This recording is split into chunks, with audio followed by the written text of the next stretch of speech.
Hey, True Believers, Englentine here with another batch of comic book reviews. This time we're talking about the very first issue of The Rise of Kylo Ren from Marvel Comics. We've got a DuckTales for the Independents and Batman representing DC. So there you go, gang. Let's get right on into it. Kick back, relax, and let's get this party started. Going to start off with Batman number 87. Let's take a look at this cover, which is actually not bad. It would make for a decent poster. I don't think a lot of readers are going to know that that's Cheshire right away. Not that, she's not exactly a household name, but still, the Bloody Claws. Not sure about that, but especially considering Cheshire's behind him, it almost looks like she's reaching around, giving him a reach around there. But, anyway, it's not a bad cover, at least that much. So the rest of the book, well, we continue from the last issue, except not right away. First stop, we've got to see Riddler, except for Riddler looks sort of like this bizarre Sam Keith creation right here with his arched back and the spine sticking out. When the hell did this happen to him? Or is this the first appearance of that particular ailment? I don't know, it just looks weird, and he's talking about how, he's got to figure out the riddle of the city, the most complex riddle of all, that kind of stuff. And then we, of course, go into the whole plan. All of the assassins are, except for Cheshire, are arrested, and we have them put into this prison where basically Slade Wilson is encased in concrete. This should be absolutely A-okay. Like, there's no way he's getting out of this. Of course, we see what's coming. It was all part of the plan, Batman, to get caught and everything. I always thought that was weird because you never know when they're going to put a bullet in your brain. I know Batman would never do that, but come on. I got caught because it was all part of the plan. It's just not a good plan, in my opinion, no matter how many times we see it in comic books. But still, the book it's leaps and bounds better, and it's still keeping up the quality. It's leaps and bounds better than what we were getting from Tom King towards the end there. We got some interaction. My favorite part, by the way, is the interaction with Harvey Bullock and Batman, because you could tell Harvey Bullock is not going to be as kind to Batman as Commissioner Gordon. He understands that the bat is necessary in Gotham these days. He just doesn't like it, and he's not going to play any of the games, and I kind of dig that. Beyond that, we get the usual tough talk from Deathstroke. We get a really good fight scene towards the end with Cheshire, and, of course, the twist on who is running the show. And I'm thinking, okay, it's good. It's good. I want to see the classic villains show us why they're the classic villains. I think that's good to know every so often.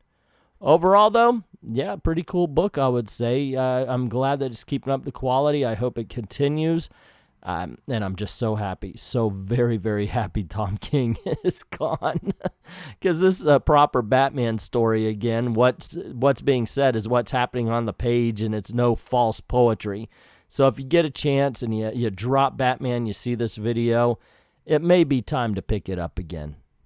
DuckTales number 1, and it's called Fairies and Scares. I think they made a mistake. It should have been called Fairies and Scaries. Just saying, for what they're trying to do here. Anyway, the cover here has exactly everything and nothing to do with what's going on in the book, and I'll explain to you in just a little bit. Otherwise, yeah, it looks pretty good without telling you anything about what's going on. But everything. You'll see in just a bit. Let's talk about the book a little bit here. First of all, a confession. While I have seen an episode or two of the new DuckTales, I haven't dived into it the same way I did the classic ones, and even then, I wasn't religious about it. I haven't seen every episode.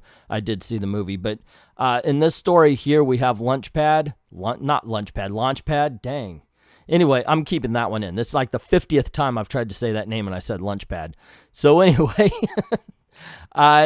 they all go to an island, and he's like, hold on, I got to check out something. And then when he comes back, all of a sudden, he's great at everything.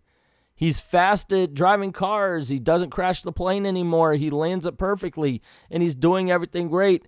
And we've got Dewey, by the way. That's the guy in blue. Yes, I could tell him apart. Can't you? Yeah. Check it. Better recognize. Anyway, he's like, hey, wait a second. Launchpad isn't Launchpad. I'm telling you, something's wrong. And everybody's like, no, everything's good. Even when Launchpad decides he needs to go his own way and he's going to leave the employee of Scrooge McDuck to pursue racing and all that kind of stuff.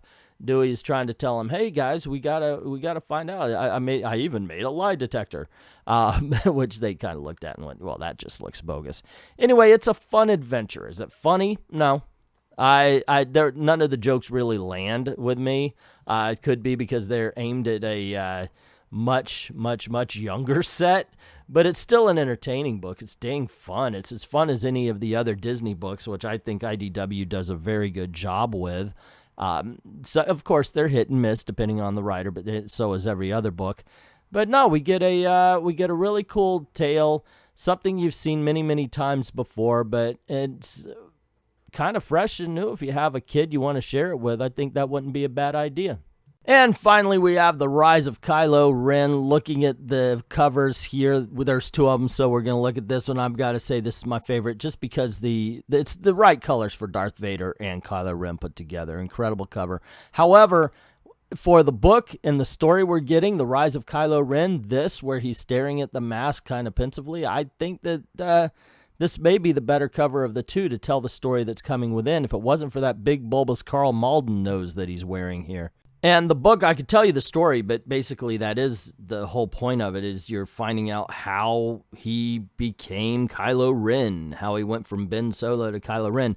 And the book starts off, we meet Ren, the Knights of Ren, and then it goes off and we're, boom, as far as Kylo's concerned, starting right after the battle with Luke Skywalker. And the temple of Luke Skywalker is on fire, and it's, hey, this whole thing about, hey, what happened?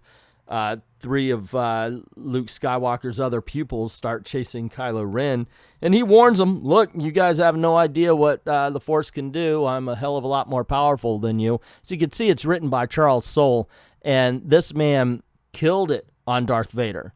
He is the boss as far as Star Wars is concerned for me, man. Seriously, that Darth Vader run of his was amazing, and this story is also. Say what you will about the movies. Some people like them, some people don't like them, or you're like me where you like some better than others.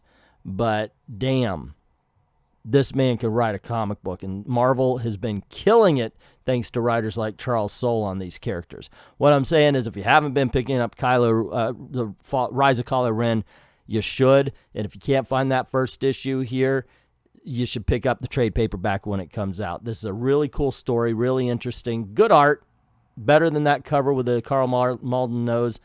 Sometimes I question the decision. These guys are supposed to be Jedi, though, and they're very quick to attack, very quick to anger, and, you know, we're supposed to think that Kylo Ren is the villain or becoming, but no, he is actually showing more control over himself than the people around him, the people who are supposed to be the good guys trying to stop him, but that's just me. Still, great book. Check this one out. So there you go, gang. Another batch of comics. And you know what? They're all entertaining. They're all enjoyable. There are no losers in this particular batch. If I were to rank them, DuckTales is meant for a younger crowd. So I would have to say that would be on the bottom. Not to say the worst. And then I would probably go Batman with Kylo Ren being at the top. Got to give it to the Star Wars book this time. It's really good. But what did you think? Have you read these? Let me know in the comments below. Don't forget to click like, share, subscribe, and ring that notification bell if you haven't done it already, making sure that your notifications are set on all for both your Google and YouTube. And if you don't mind helping out the channel, going over to Ko-Fi or to Patreon, drop $1 in the till. This is the way we're trying to make a living. Really appreciate any help we can get. I'd like to thank everybody who's already done that. And to everyone, all of the true believers, thank you very, very much for watching.